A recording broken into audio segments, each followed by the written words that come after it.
για να έχουμε μία εικόνα τι γίνεται στο εργατικό κέντρο Χανίων.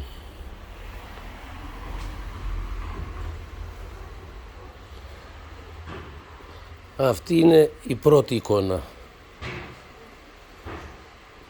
Η δεύτερη είναι από εδώ εικόνα. Και εικόνα, όχι μπουρδες. Έτσι. Εικόνα.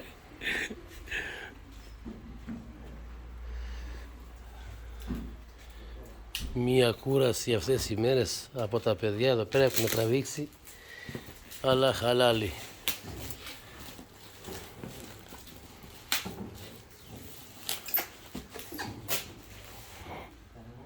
Τώρα έρχονται δύο φορτηγά, φορτώνουμε την πρώτη φάση.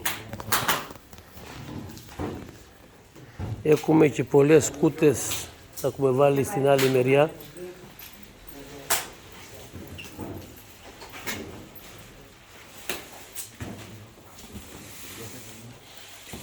Είναι βαρύ. Βαρύ είναι. Θα έρθουν και τα παιδιά, έρχονται και άλλα 5-6 άτομα τώρα. George.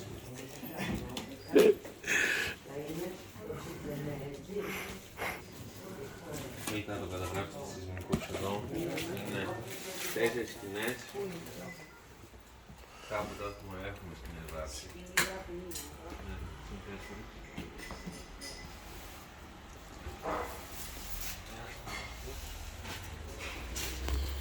Και ακόμα συνεχίζεται η μάζοξη. Να είστε καλά φίλε μέσα στα κορίτσια.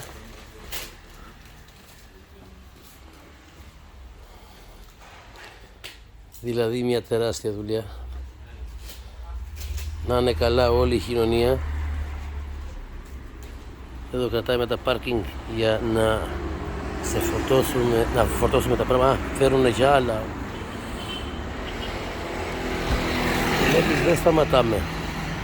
Συνεχίζουμε. Δεύτερη παρτίδα να στείλουμε.